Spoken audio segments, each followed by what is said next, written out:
Hi, it's What If Wednesday time with Susan Bennett Fisher and Martin Fisher, the co-founders of Body of Nine.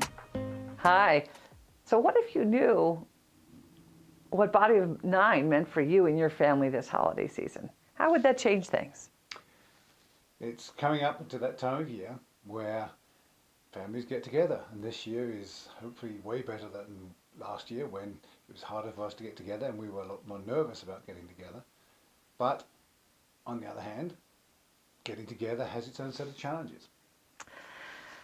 Because natural number doesn't repeat in families, so everyone in your family is completely different.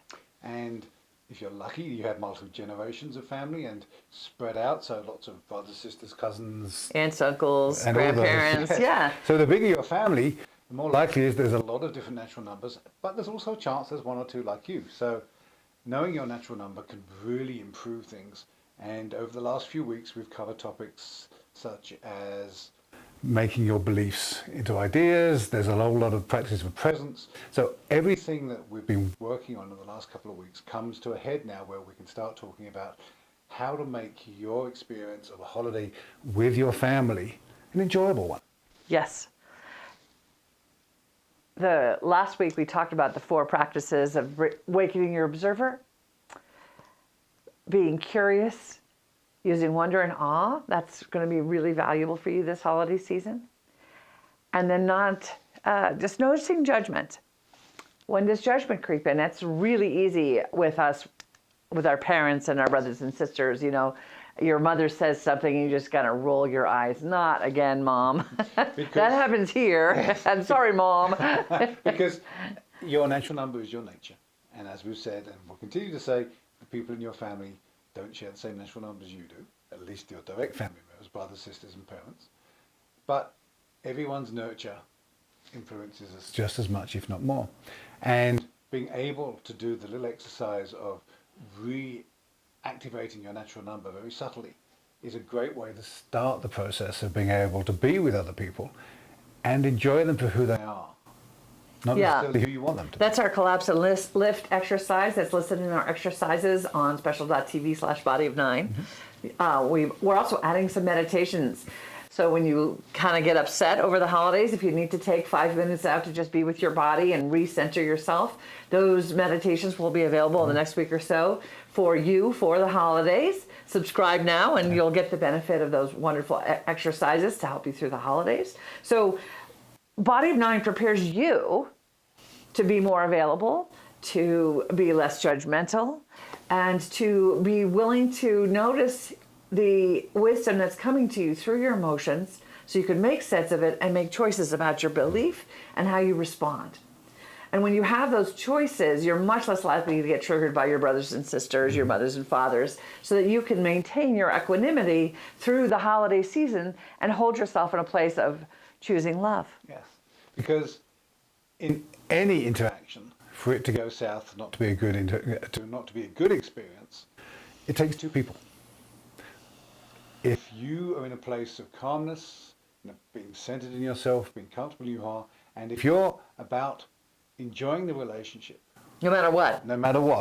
not making the other person wrong, not making sure that you have to be right, not wishing they were somehow not who they are, yes. Just accepting the moment and looking for the joy and the connection and choosing to hold them from a place of love. Yeah. And those are our second 5 practices for creation, but the most important to me is that function right now of choosing love. Choosing love, yes. And connecting to yourself and knowing that you, as a human being, are perfect.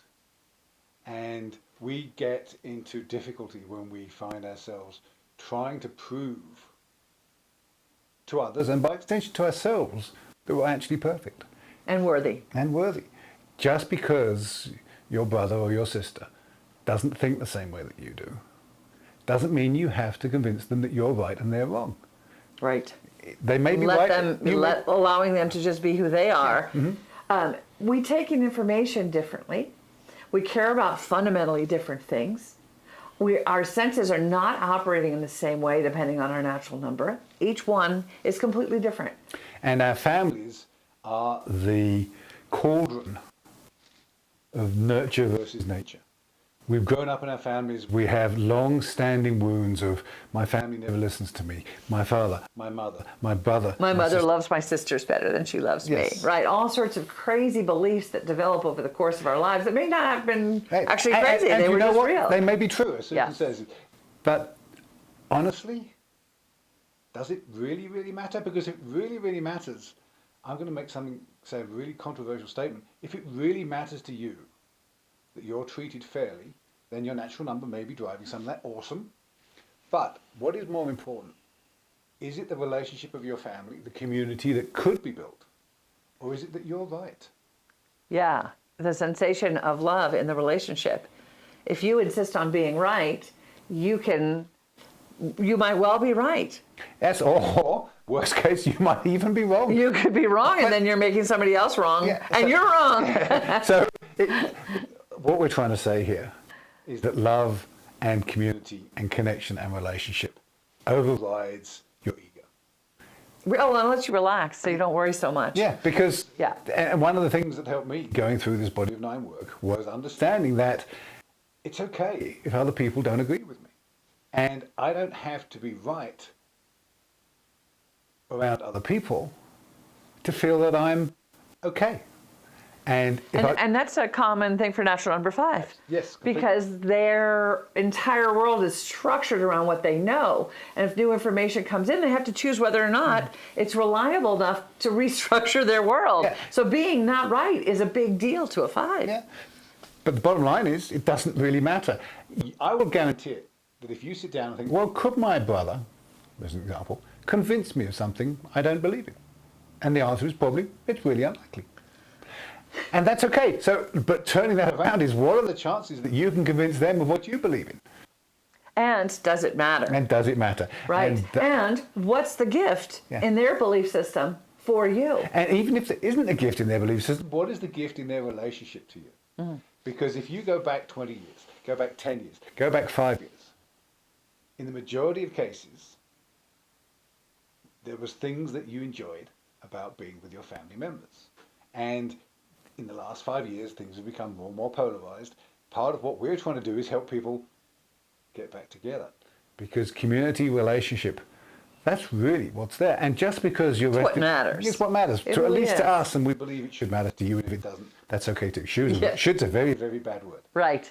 Well, okay, let's reframe that a little bit, which is in connection and in engagement and in alignment with self and others, we are much more able to trust our feelings, have our feelings, understand the gift we create and give, and make that contribution to the whole.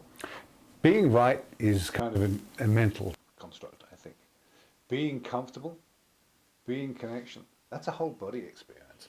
Enjoying the vibration of a family sitting around a table and celebrating whatever the occasion you have to be together. So bring your curiosity, your wonder, and your awe to the table in all your interactions over the holidays, and that will significantly open your eyes for possibility that you didn't see before. Practice non-judgment. Just because someone disagrees with you doesn't mean that they're necessarily a bad person. Because if you think that someone that disagrees with you is a bad person and someone that agrees with you is a good person, that's not necessarily the healthiest way to look at the world. Because that means that if you come up with an idea that no one agrees with, That makes you a bad person. makes you a really bad person. And so everybody comes from things in different places. Everybody has different desires. Everyone is being nudged in different directions by different things. And honestly, and this is a lovely paradox that I really enjoy, nothing is that black and white, including the statement that nothing is that black and white. That's the lovely paradox about this, is that no matter what, and as a 5, I live in a world where nothing is 0, nothing is 100, everything's between 5 and 95, or on a bad day between 45 and 55. It's just different shades of grey to white, or white to grey. And other people think different things. And if I don't judge them, I can still be with them. If I don't necessarily even agree with anything they say, sometimes it's hard. We don't have anything common to talk about. When I grew up, social occasions were very much about, well, you can't talk about religion, you can't talk about politics, you can't talk about sex. Well, in a family, that really doesn't lead to awfully much. What are you doing? What's the weather like? Yes. But to have real, meaningful conversations. What are you thinking about? What are your ideas? What would you like to do? And that's the application of curiosity in the relationship. There's a lot going on in that person in front of you that's sitting there saying nothing.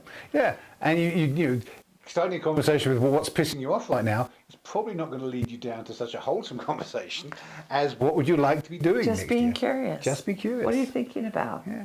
What's going on for you? How you feeling is a little bit. It kind of we were listening to Simon Sinek today, and he was saying if you start with why, then you're eliciting feelings. But if you start with what, that gives people things to think about. So I thought that was an interesting. Yeah, it's really tidbit. hard to describe emotions. It's like describing a color, because all of us have emotions. All of us at different natural numbers relate to our emotions in different ways. Someone says to you, what do you think about this color red? It's like, well, it looks orange to me, or maybe it looks green to you. Well, and also I think that emotions mean something slightly different. Yes. You know, because people think I'm angry because I am committed to something. When when I'm attached and I'm passionate about something, people often interpret that as anger, or they feel it as forceful. So that's another thing that's really great about the natural numbers is you have your way of being, and it's not like the others, but you can learn from the others. So when I'm feeling forceful and committed and passionate about something, I remember to try to bring another 4 or 1 to soften that delivery so I could create that connection. So it's going, and again, to reiterate, because we really, really want to make the point, the rest of your family are not like you. And if you can be curious about where they're coming from, if you can not judge what they're saying and what they're thinking, because they think differently than you, does not make them a bad person. And if you think that does, I don't believe your life is going to be that happy. And then look at your underlying beliefs, because our beliefs develop through our relationships with our parents and our brothers and sisters. Initially so, yeah. Right? And so there you can have this belief in your backpack you've been carrying around since you were 4 years old. And looking at that belief now as a grown-up or whatever age you are, and you can say, is that belief still serving me? What a gift that would be to give to yourself this holiday season. Take that big, giant, heavy boulder out of the backpack. Yeah. We're working with someone a week or two back now, and she and her sister have got seriously disconnected. And I can't talk for her sister, but she was lamenting the fact that she had no longer was in contact with her sister. But then she mentioned that she still thought of her sister negatively. And so she was afraid. She was afraid. She was afraid to interact with her sister. But also had this idea that her sister was a bit of an ogre. So it's hard to connect to somebody if you think of them as an ogre. You have to do your work. And that's part of the non-judgment. No matter why they separated in the past, one person has to take the first step.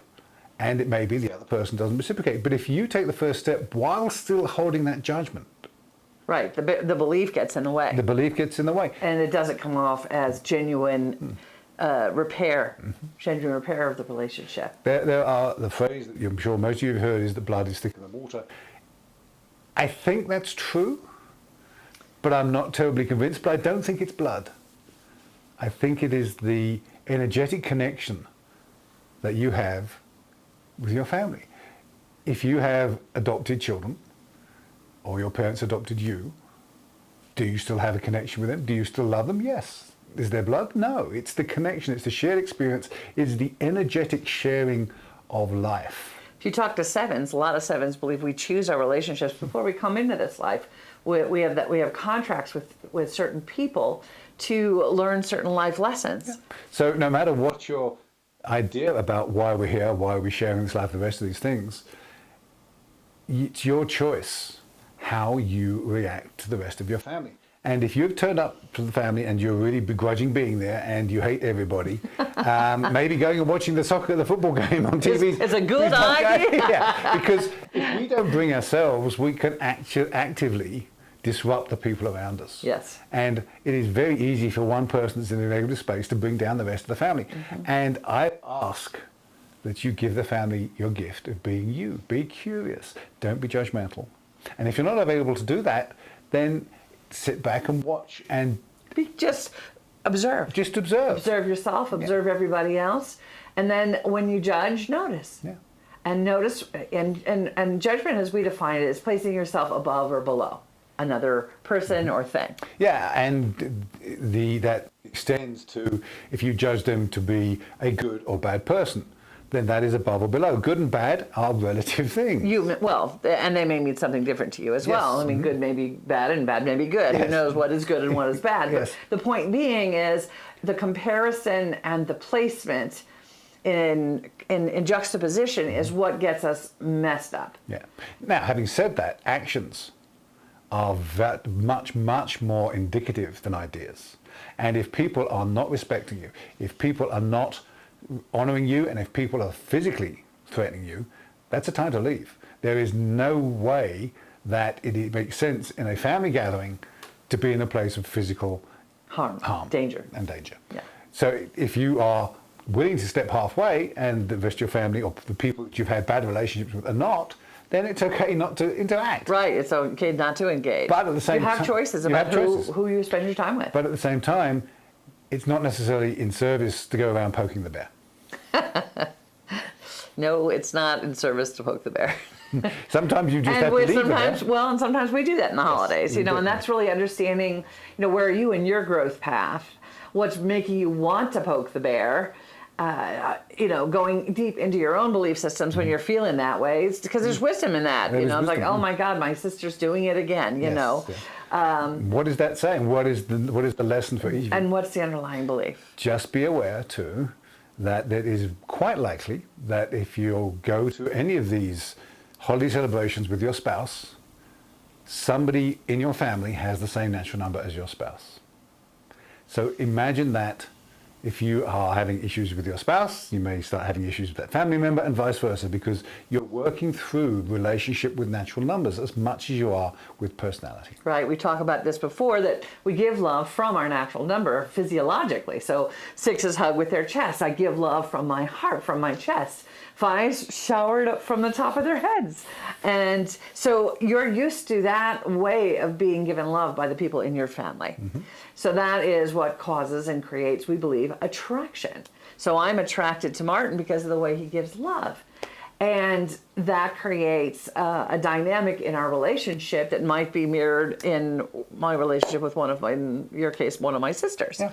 And so if I had a problem with my sister in a particular way, and then he behaves the same way, that can exacerbate the connection between the two of us. It can make the confrontation even bigger because I've brought the energy from that other relationship in. So just being careful, just noticing like what's really going on for you, for that person, being observant, being not removed, because you still want to stay available, but not necessarily lost in the moment. So being able to watch what's going on around you, activating your natural number. So just remember, collapse and lift if you're losing it. And that's just a gentle relaxation. And then taking a breath. And then allowing yourself to straighten up. So head goes over shoulders, shoulders over hips. And your natural number will automatically activate because you will have brought it active in your body, because that happens naturally. So you are taking a gift of yourself to these gatherings. As it turns out, so is everybody else that's at that gathering. Yeah. Whether they are able to give that gift, they may not. You may be able to give them the chance to share that gift. If you read our book before you go, there are tips and tricks for supporting people of each of the natural numbers. So if you're lucky enough to know the natural numbers of people in your family, you can know, oh yeah, my mother, she's natural number 1. And I know not to criticize her because that triggers her into a place of defensiveness and negativity. And honestly, at a holiday gathering, not the best place to be criticizing anybody anyway. Well, I know. There's an element of sharing. There are habits. There are habits. There are habits. So when we get back to family, old habits are always reappear. There. And that is the gift that you're taking into this environment, is that you can break out of these old habits. Right. And by breaking out of these old habits, you can help your family break out of the old habits. And as the family breaks out of old habits, the family changes its dynamic. And it may be, no guarantees here, but it may be that it gets to the place where you actually look forward to and enjoy spending time with all your relatives? Because I know I didn't used to, and now I do. Yeah, because each person does bring a natural and beautiful gift that comes with their being. And the more that you can nurture and support and invite that and honor that gift in them, the more it's going to show up. Mm-hmm. And the less the stuff that is piled on top of that gets in the way of the core. So if you learn to honor and invite and solicit that energy from your family members, the unit as a whole becomes more cohesive and more ready. We used to have big families that had more of the natural numbers, if not all of the natural numbers included. Today we have smaller families, so we're just by virtue of numbers missing support. So that balance isn't necessarily there. So the bigger the gathering, mm-hmm.